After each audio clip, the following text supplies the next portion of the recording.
everyone, welcome back to my channel for my reading wrap up of January 2022.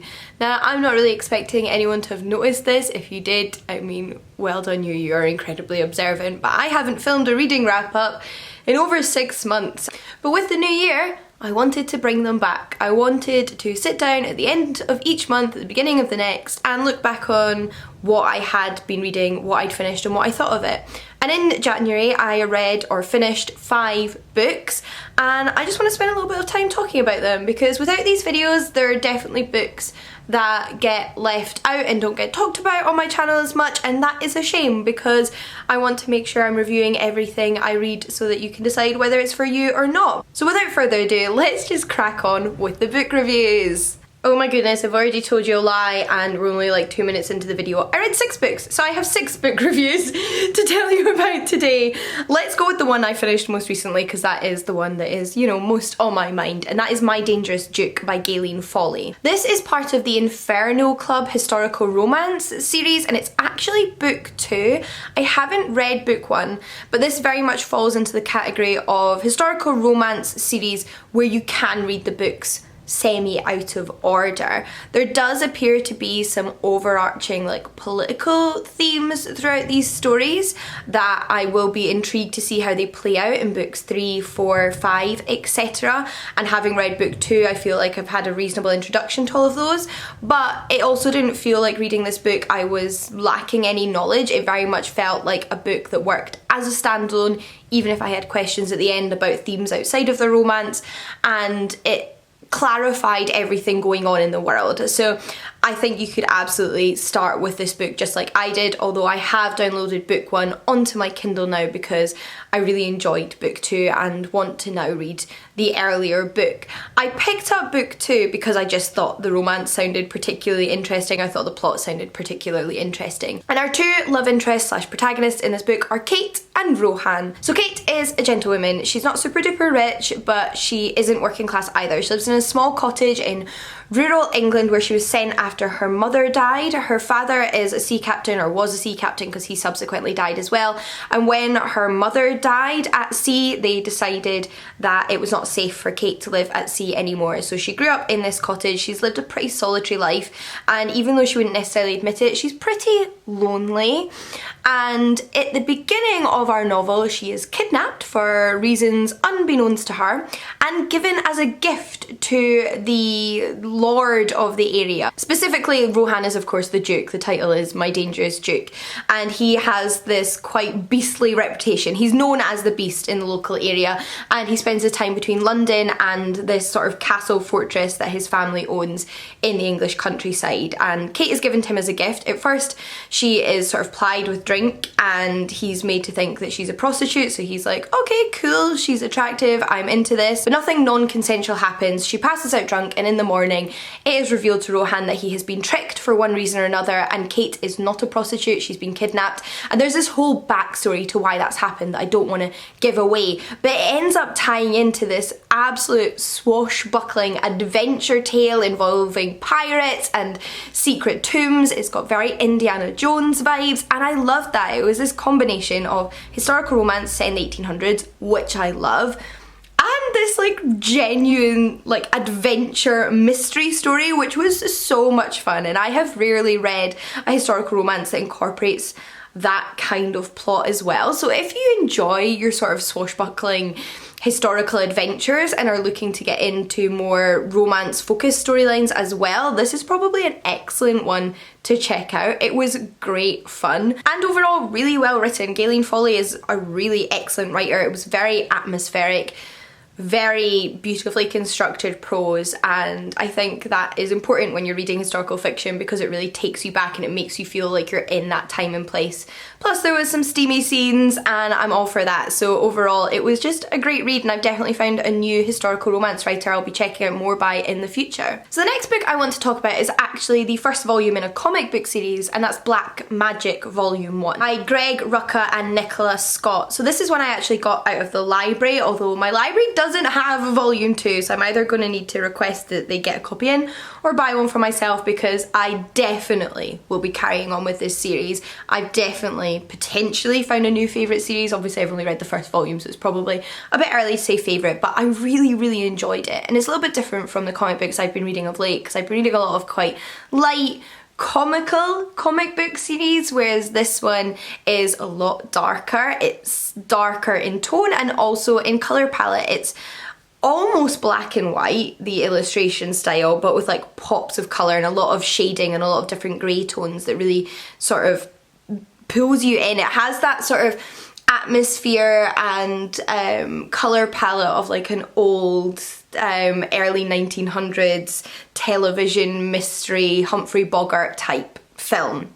But it is set in the modern day, and it's about a police officer who's also a witch, and she's both like a magical paranormal witch but also like a Wiccan practitioner, and I really enjoyed that. Like, Wicca is her religion, and she has a coven with other witches who she's known for a long time, and the intricacies and histories of like pagan practices were very much forefront of the story, which I really liked. And it's in no way portrayed negatively, it's incredibly positive, and I really enjoyed that aspect, that it wasn't just like, I'm a witch with a magical power. It's like, I'm also a Wiccan and I practice Wicca, and yeah, I really appreciate that aspect of it. And she's also a police officer. I can't remember if I mentioned she's a police officer in America. I've already forgotten where. I think NYPD.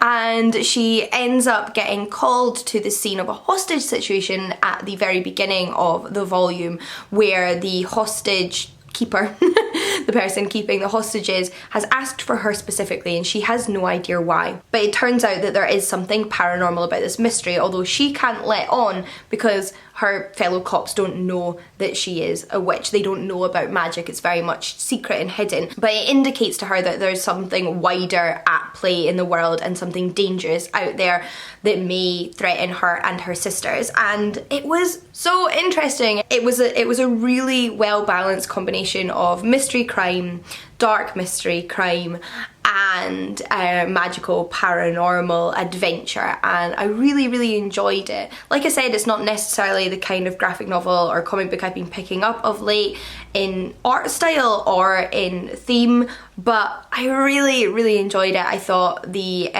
art and the words were paired perfectly, and I cannot wait to read volume 2. We then have an early copy of a book I was sent for review that comes out in February, so actually when this video goes up it might be out, it might not be out, but it's definitely out soon. And that's Needed in Garureeve, which is the second book in the Garureeve paranormal shifter romance series by L.M. Drew. So I read book 1 in this series last year when it first came out. It was actually a book I pre-ordered because I follow the author on TikTok and was super duper excited about their debut novel, given their descriptions of it, and it did not disappoint. It was one of those books where it was pure escapism that kept me up all night. Like, I read it in 24 hours because I was so absorbed in it, and it was very fast-paced, fun, very steamy, and like I said, just perfect escapism, and I would say that for book 2 as well.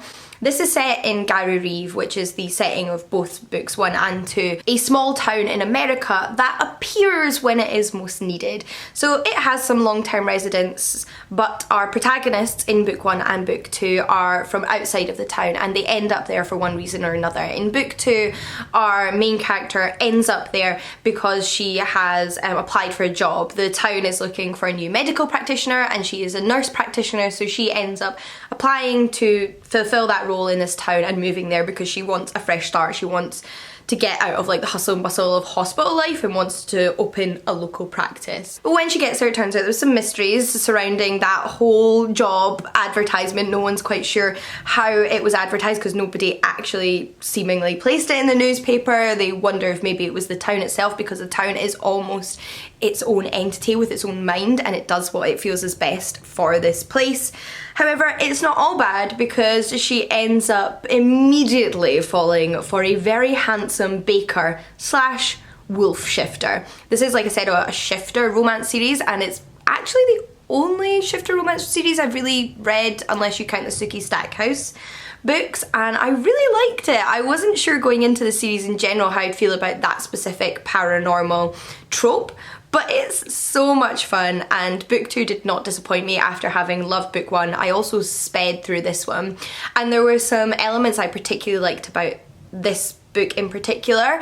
Our protagonist, like in book 1, is plus size. She is a fat woman. She is very comfortable in this, however, whereas book 1's protagonist has a lot of insecurities, which is absolutely fair enough, societal pressure and all that.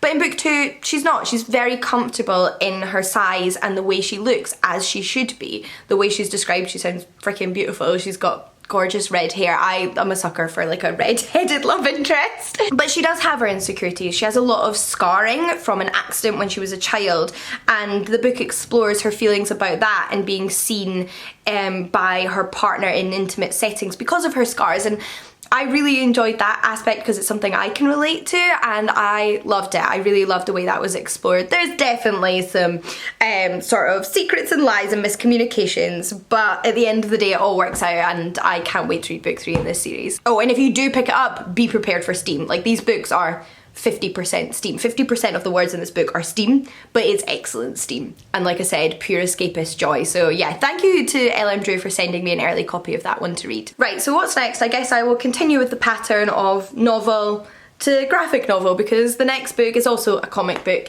part of a very long-standing series, and it's the latest in the Asterix series. So this was Asterix and the Griffin, which came out last year, I believe, and I have basically been a die-hard Asterix fan since I was a child. My library had them all, or all the ones that were published at the time, and I pored over them. I took them out again and again and again, and I was obsessed, and it's probably one of the things that influenced my interest in ancient history, because this series is set during the sort of time of Caesar in ancient Rome, although we're actually in Brittany following a Gaulish tribe, in particular two of their Gauls, Asterix and Obelix, best friends. And I'm not terribly sure what I can say about this book if you're not already an Asterix fan. These later volumes in the series, this being 39 in particular, are written and illustrated by a different author and artist from the originals, because the series has been going for decades and decades and decades.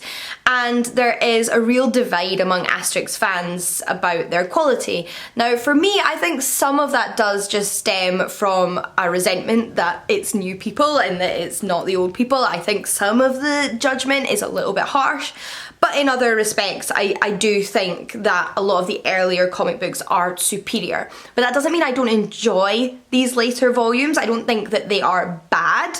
They still hold a lot of the nostalgic joy I associate with Asterix. It's still really nice hearing from the characters. They're still full of a lot of puns and silly situations, which is what you expect from them. But I wouldn't necessarily recommend starting here. I think you can probably start anywhere in the Asterix series, but you know, you may as well start with book 1. I didn't, because as a child I was notorious for just picking up series midway through, and based on this video I clearly still do that. This was about Asterix and Obelix visiting their friends the Sarmatians, who are under threat from the Romans that seek out the mysterious Griffin of their mythological history. And there's not much else I can say about that. They're fun. Like, I still enjoy these books, and I think this is actually one of the better of the newer volumes, but you know, the old ones are still the best. So I'm kind of in a neutral position here as an Asterix fan. We then have the book that was actually my Patreon book club read for December, November, October, but yes, I did finish it in January. Technically, like, I finished this book